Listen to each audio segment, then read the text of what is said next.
حبايبي طلبة بريب 1، يلا بينا هنحل مع بعض The Weekly Assessment 5. السؤال الأول بيقول لي هنا Write the scientific term.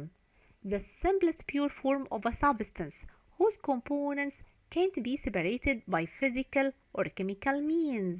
عندي the simplest pure form يبقى عندي على طول مين؟ The element.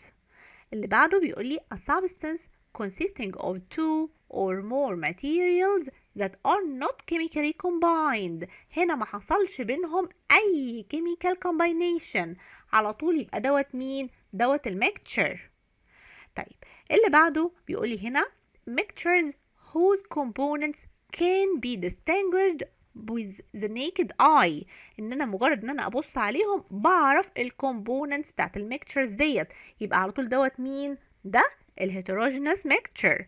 طب لو عندي هنا قال لي the mixtures whose components can't be distinguished، يبقى على طول هيكون الايه؟ الهوموجينوس ميكتشرز. اللي بعده بيقول لي هنا a pure substance formed as a result of chemical combination of two or more elements in fixed mass ratio whose components can be separated by chemical means. طالما قال لي pure substance يبقى عندي يا اما ايه يا اما ايه، يا اما element يا اما compound، لكن قايل لي هنا ان انا عندي السبستنس دي formed of two or more elements، مش من نفس الاليمنت، يبقى على طول دوت مين؟ دوت الكومباوند. Number 5 بيقول لي an alloy that retains its strength at high temperatures. في alloy كده بتقدر ان هي تحافظ على قوتها at high temperature and is used in the manufacture of military aircraft structure. وكمان بيستخدموها في صناعة الميليتري aircrafts اللي هي الطائرات العسكرية. طبعا دي مين؟ ديت الألومنيوم تيتانيوم alloy. طيب اللي بعده بيقول لي هنا a symbolic formula that express the type and number of atoms of the elements that make up the molecule. مين السيمبوليك فورمولا ديت؟ طبعا دي المولكيولر فورمولا. المولكيولر فورمولا ديت السيمبوليك فورمولا that express the type والنمبر of atoms of the elements that make up the molecule. زي ايه؟ زي عندي مثلا ال HNO3 ديت كده molecular formula. عرفت ايه من الموليكولار فورمولا؟ عرفت هنا عندي النمبر اوف اتومز، لقيت عندي كده كام اتوم؟ عندي واحده هيدروجين واحده نيتروجين وكمان عندي 3 اكسجين، يبقى عندي 5 اتومز، يبقى عرفت هنا النمبر اوف اتومز. وكمان عرفت التايب اوف اتومز، عرفت ان انا عندي هيدروجين ونيتروجين واكسجين، يبقى عرفت كمان التايب اوف اتومز، يبقى ديت الايه؟ الموليكولار فورمولا. اللي بعده بيقول لي هنا properties that can be observed and some of which can be measured. مين دي؟ الفيزيكال ولا الكيميكال properties؟ طالما observed وmeasured على طول ديت الفيزيكال properties. اللي بعده بيقول لي هنا properties that only appear when a chemical reaction occurs. على طول طبعا دي مين؟ ديت طبعا الكيميكال properties that led to a change in the shape and structure of the substance. يبقى طالما حصل عندي chemical reaction يبقى ديت الايه؟ الكيميكال properties. السؤال اللي بعده بيقول لي هنا give one example for each of the following. عايز example على كل حاجة من دي. أول حاجة molecule of an organic compound، على طول هقول له مين الإكزامبل على organic compound؟ عندي الميثان molecule CH4 الميثان molecule. طيب عندي هنا element molecule consisting of a single atom. عايز هنا element molecule بيتكون بس من single atom يعني mono atomic، يبقى هقول له الاكزامبل عندي زي مثلا الكربون. اللي بعده يقول لي هنا physical property used to distinguish between materials. احنا اخدنا حاجات كتير، خدنا الفيسكوزيتي، خدنا الدنسي، خدنا الميلتنج بوينت، عندنا الالكتريكال كوندكتيفيتي. اي واحده من دول طالما قال لي هنا physical property نكتب اي واحده من دول، مثلا كتبنا الفيسكوزيتي. اللي بعده بيقول لي هنا chemical property used to distinguish between materials. ممكن مثلا اقول له ان انا عندي ال change in litmus paper color، وممكن كمان ال formation of a colored precipitate. كمان ديت من الايه؟ من ال chemical property used to distinguish between materials. اللي بعده بيقول لي هنا alloy made of iron with added elements to resist rust. مين الالوي ديت؟ دي الستينلس ستيل alloy. اللي بعده بيقول لي هنا an alloy used in aircraft manufacturing. طبعا عندي هنا الألمونيوم تيتانيوم alloy ديت used in aircraft manufacturing، زي ما احنا قلنا بنصنع بيها الطيارات الحربية. اللي بعده بيقول لي هنا low density transparent material with 99.8% of air content. طبعا دي مين؟ دي الايروجel. الايروجel ديت solid material وبتكون transparent وبتكون low density transparent material، ويكون كمان الكومبوزيشن بتاعها منها 99.8% من الكومبوزيشن بتكون ايه؟ بيكون air. وقلنا على الرغم من كده ان هي بتكون highly durable، بتكون متينة جدا. طيب اللي بعده بيقول لي هنا a compound used to color house faces، وكمان البابيرس and status. الكومباوند دوت اللي هو مين؟ اللي هو طبعا الايجيبشن بلو داي. وقلت لكم الايجيبشن بلو داي من الاجزاء المهمه ان برضو بيجي عليها اسئله كتير في الامتحانات. اللي بعده بيقول لي هنا a substance that regulates calcium and phosphorus levels in blood. طبعا دوت مين؟ ده الفيتامين دي. عندنا الفيتامين دي من الأهمية أو الامبورتنس بتاع الفيتامين دي إن هي regulates calcium والفوسفورس levels في البلد، إن هو بيحافظ على نسبة الكالسيوم والفوسفورس في الدم. فطبعا هنا protect us from osteoporosis اللي هي هشاشة العظام. السؤال اللي بعده بيقول لي هنا give one difference between the following. عايز فرق واحد بس بين ايه؟ اول حاجة a mixture of sand iron filings وsugar and water. عندي هنا two mixtures. اول mixture الساند والايرون filings، وتاني mixture الsugar والwater. in terms of separation methods.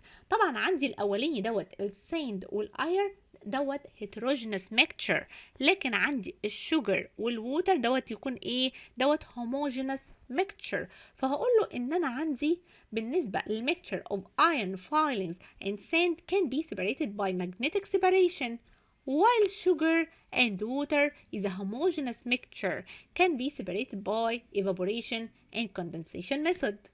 اللي بعده بيقول لي هنا برضو عايز one difference between oxygen molecule والwater molecule in terms of molecule type. عندي طبعا الاكسجين molecule دوت ايه؟ دوت a molecule of an element، لكن عندي الwater molecule ده molecule of a compound. هنا عندي هنا الاكسجين molecule two oxygen atoms، يعني هنا two atoms of the same element، علشان كده هو molecule of an element. لكن عندي الووتر مولكيول H2O عندي هيدروجين واكسجين، يبقى عندي هنا دوت molecule of compound لان هو consists of different elements الهيدروجين والاكسجين. اللي بعده عايز هنا one difference between ozone molecule O3 الاوزون and carbon molecule in terms of the name وكمان number of atoms that make up the molecule. عندي هنا أول حاجة بالنسبة للO3 طبعا هنا النيم هو الإيه؟ الأوزون، والسي هو الكربون. طب عندي هنا number of atoms، عندي هنا بالنسبة للأوزون 3 atoms يعني poly atomic. طب بالنسبة للكربون فيه only 1 atom يعني mono atomic.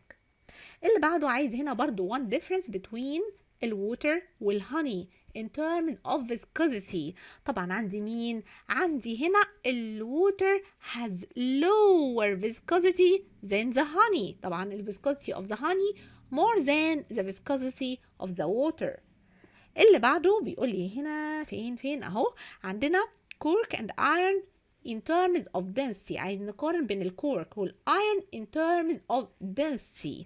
طبعا عندي هنا ان the density of cork is less than the density of water, so cork floats on the surface of water. لكن عندي density of iron is greater than that of water, so iron sinks in the water. اهو انا عندي هنا water وحطيت فيها cork في اللين وحطيت فيها كمان iron piece، هلاقي ان انا عندي هنا الكورك floats on the surface of water. ليه؟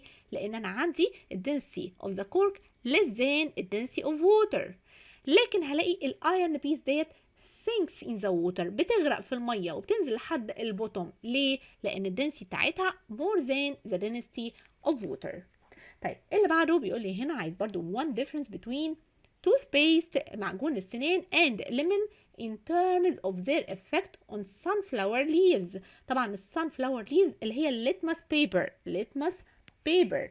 احنا اخدنا مع بعض ان انا عندي الليمون is a substance that turns litmus paper red. بتحول لون الليتمس بيبر اللي هي اصلا بيكون لونها ازرق بتحولها للون الريد طبعا لان هو acidic.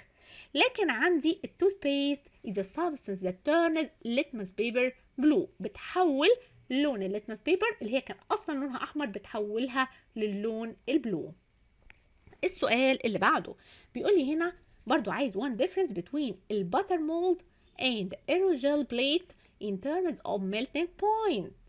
احنا قلنا ان انا عندي الباتر بتكون الميلتنج بوينت بتاعتها صغيره جدا، يبقى هقول له هنا ان انا عندي the butter blocks melts easily by heat يعني has low melting point. لكن عندي الايروجel sheet is not affected even by high elevation in temperature يعني has high melting point. يبقى هنا الباتر مجرد ان انا بحطه كده على الهيتر ببص الاقي ايه ان هو بدأ يتحول من السوليد ستيت للليكويد ستيت. يبقى هنا عنده الميلتنج بوينت بتاعته بتكون لو ميلتنج بوينت. لكن عندي الايروجel شيت مهما ارفع في درجات في التمبريتشر برفع في التمبريتشر ما بيتأثرش بسهولة لان هو has high melting point.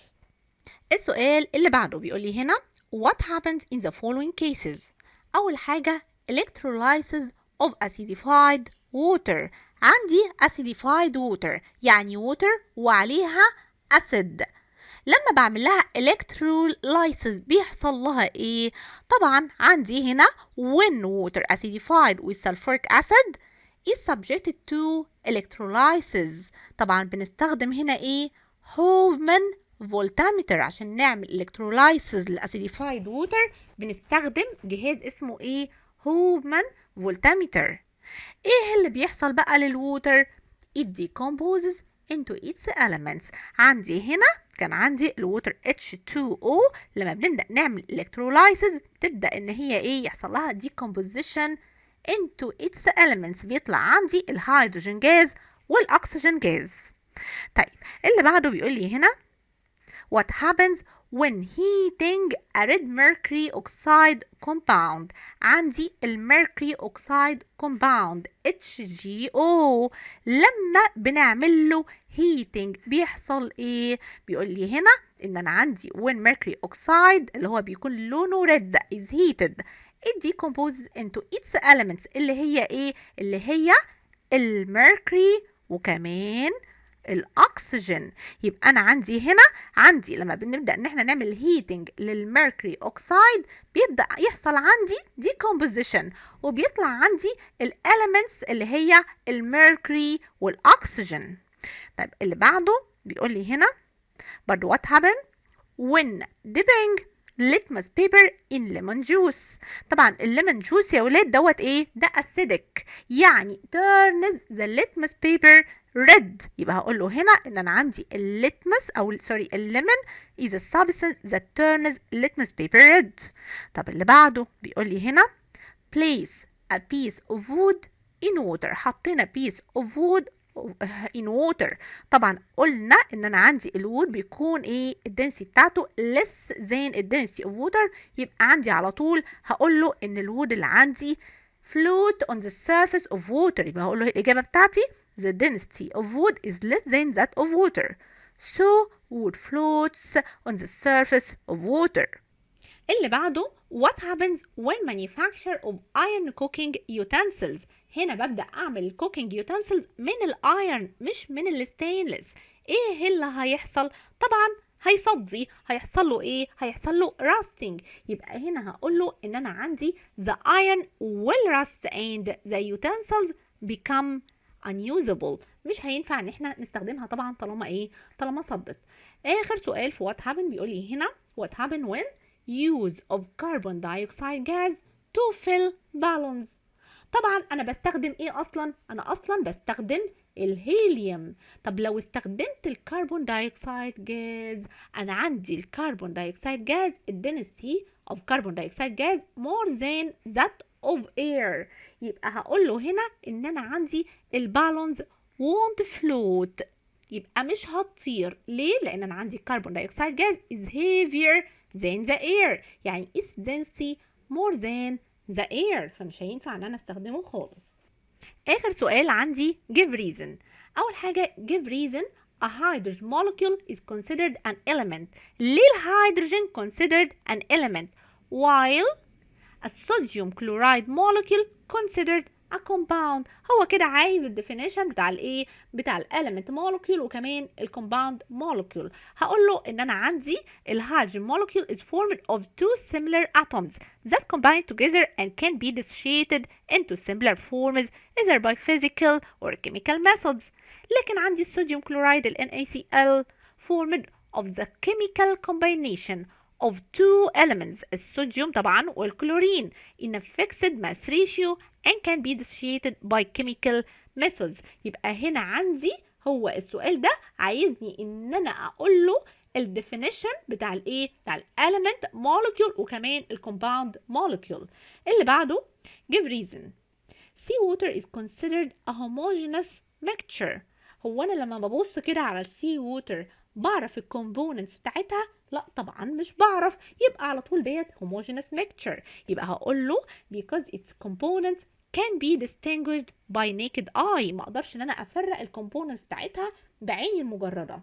اللي بعده بيقول لي هنا wood floats on water while iron sinks. طبعا قلناها كتير، طبعا عندنا الوود density بتاعته less than the density of water، عشان كده بيحصل له floating. يبقى هقول له هنا the density of wood is less than that of water so wood floats on the surface of the water while the density of iron is greater than that of water so iron sinks in water.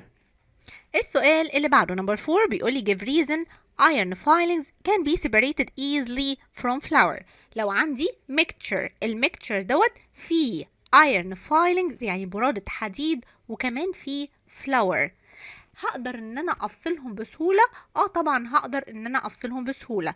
اللي اتكون ده عندي دوت heterogeneous mixture، دوت كده heterogeneous mixture و its components can be separated by magnetic separation method. يعني ايه؟ يعني لو قربت منه magnet ايه اللي هيحصل؟ iron filings are magnetic، فعلشان كده easily separated attracted to the magnet. لكن عندي هنا sand is not so they can be easily separated using a magnet. السؤال اللي بعده بيقول لي هنا give reason nitric acid is considered an inorganic compound. خدوا بالكم هنا أنا لازم أقول النيتريك acid ليه هو compound وليه كمان هو inorganic compound. فأول حاجة هقولها إن أنا عندي النيتريك acid is a compound. ليه؟ لأن هو formed by the chemical combination of different elements in fixed mass ratio hydrogen والنيتروجين والأكسجين. طيب ليه هو inorganic compound؟ هقول ان هو inorganic compound لان هو doesn't contain carbon atoms. لازم الاورجانيك compounds لازم يكون فيه ايه؟ carbon atoms. طيب السؤال اللي بعده بيقول لي هنا برضو give reason nitrogen is now used to fill car tires instead of air. ليه بنستخدم النيتروجين في الكار تايرز؟ ان احنا بنملى بيه الكار تايرز اطارات السيارات بدل من الاير. هقول له لان انا عندي سببين. اول سبب ان النيتروجين not affected by temperature changes، مش بيتأثر بسهولة بالtemperature changes. كمان عندي سبب تاني ان انا عندي النيتروجين doesn't react with rubber، كمان مش بيتفاعل مع الربر اللي مصنوع منه الايه، الكار تايرز. اللي بعده بيقولي هنا helium gas is used to fill balloons. طبعا برضو عندي سببين. اول حاجة لان انا عندي density of helium less than the density of air، ان هو lighter than air. وكمان عندي سبب تاني ان هو non-flammable. طيب اللي بعده بيقولي هنا stainless steel alloy is used in the manufacture of cooking utensils. ليه بنستخدم الستينلس ستيل alloy ومش بنستخدم الايرن؟ لان انا طبعا عندي الستينلس ستيل alloy بتكون resistant to rusting، مقاومة للصدأ. اللي بعده بيقول لي هنا give reason. aircrafts structures are made of aluminum alloy and titanium. عندي الايركرافتس بيبدأوا ان هم يصنعوها من الالومنيوم تيتانيوم alloy. ليه؟ لان هي بتكون lighter than الالومنيوم، اخف من الالومنيوم. قلت لكم ان الصفحة دي مهمة جدا. وكمان retains its strength at high temperatures، كمان بتحافظ على قوتها at high temperatures. السؤال اللي بعده بيقول لي هنا give reason. Aerogel is used to make jackets for research scientists in Antarctica. ليه الساينس ريسيرشرز اللي في أنتاركتيكا القارة القطبية المتجمدة بيصنعوا الجاكيتس بتاعتهم من مادة اسمها الايروجل؟ هقول له لان الايروجل has excellent insulating properties، لان هي طبعا بتعزلنا عن الجو اللي بره. has excellent insulating properties. وطبعا هم استخدموا الايروجل بدل البولار بير فور، بدل الفرو بتاع البولار بير، لان البولار بير كان بدأ يحصل له extinction، كان بدأ يحصل له انقراض. آخر سؤال عندي give reason. vitamin D is an important vitamin for the human body. طبعا لأن أنا عندي الفيتامين D regulates calcium and phosphorus levels in the blood to prevent osteoporosis. بيحافظ أو بينظم نسبة الكالسيوم والفوسفور الفوسفورس في الدم، في كده بيحافظ علينا أو بيحمينا من الاوستيوبروسيس اللي هي هشاشة العظام. كده الحمد لله احنا خلصنا الويكلي اسسمنت 5. لو في اي حاجه مش فاهمينها اكتبوا لي في الكومنتس او ابعتوا لي على جروب الواتساب، هتلاقوا لينك الواتساب موجود عندكم في الديسكربشن. اوعى تنسى تعمل لايك وسبسكرايب عشان يوصلك الفيديو الجاي اول ما ينزل. اشوفكم المره الجايه على خير، والسلام عليكم ورحمه الله وبركاته.